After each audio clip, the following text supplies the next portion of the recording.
Hello friends, അപ്പോൾ നമ്മളിന്ന് discuss ചെയ്യുന്നത് 5ാം ക്ലാസ്സിലെ കയ്യെത്തും ദൂരത്ത് ആകാശം എന്ന ചാപ്റ്ററിൻ്റെ ബാക്കിയാണ്. അപ്പോൾ ഇതിൻ്റെ മുൻപത്തെ ഭാഗങ്ങളൊക്കെ കൊടുത്തിട്ടുണ്ട്, എല്ലാവരും നോക്കുക. ഭൂമിയുടെ ഏറ്റവും അടുത്തുള്ള ആകാശഗോളം ചന്ദ്രൻ. ഭൂമിയുടെ ഏറ്റവും അടുത്തുള്ള ആകാശഗോളം ഏതാണ്? അത് ചന്ദ്രനാണ്. ഉപഗ്രഹങ്ങൾ എന്ന് പറഞ്ഞാൽ എന്താണ്? ഗ്രഹങ്ങളെ ചുറ്റുന്നവയാണ് ഉപഗ്രഹങ്ങൾ. ഗ്രഹങ്ങളെ ചുറ്റുന്നവയാണ് ഉപഗ്രഹങ്ങൾ.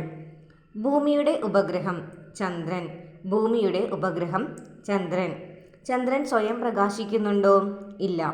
സൂര്യപ്രകാശം ചന്ദ്രനിൽ തട്ടി പ്രതിഫലിക്കുന്നതാണ് ചന്ദ്രൻ പ്രകാശിക്കുന്നതായി തോന്നാൻ കാരണം. സ്വയം പ്രകാശിക്കുന്ന ആകാശഗോളങ്ങളാണ് ഡാഷ് നക്ഷത്രം. സ്വയം പ്രകാശിക്കുന്ന ആകാശഗോളങ്ങളാണ് നക്ഷത്രം. ഇനി എന്താണ് പരിക്രമണ പഥം എന്ന് പറഞ്ഞിട്ടുണ്ടെങ്കിൽ, ആകാശഗോളങ്ങളുടെ സഞ്ചാരപാതയാണ് പരിക്രമണപഥം അഥവാ ഓർബിറ്റ്. ആകാശഗോളങ്ങളുടെ സഞ്ചാരപാതയാണ് പരിക്രമണപഥം അഥവാ ഓർബിറ്റ് എന്ന് പറയുന്നത്. ഭൂമിയുടെ പരിക്രമണപഥത്തിൻ്റെ സ്ഥാനം ഏതെല്ലാം ഗ്രഹങ്ങളുടെ ഇടയ്ക്കാണ്? ശുക്രനും ചൊവ്വയ്ക്കും ഇടയിലാണ്. ഭൂമിയുടെ പരിക്രമണപഥത്തിൻ്റെ സ്ഥാനം ഏതെല്ലാം ഗ്രഹങ്ങളുടെ ഇടയിലാണ്? ശുക്രനും ചൊവ്വയ്ക്കും ഇടയിൽ.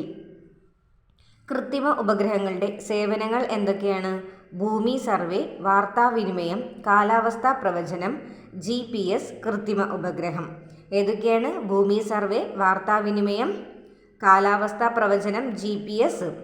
ഇനി കൃത്രിമ ഉപഗ്രഹവും അതിൻ്റെ പ്രധാനപ്പെട്ട ഉപയോഗവും ഏതാണെന്ന് നോക്കാം.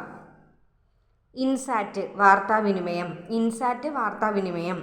എഡ്യൂസാറ്റ് വിദ്യാഭ്യാസം. എഡ്യൂസാറ്റ് വിദ്യാഭ്യാസം. IRNSS ഗതി നിർണയം.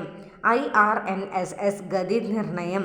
കാർട്ടോസാറ്റ് ഭൗമ നിരീക്ഷണം. കാർട്ടോസാറ്റ് ഭൗമ നിരീക്ഷണം.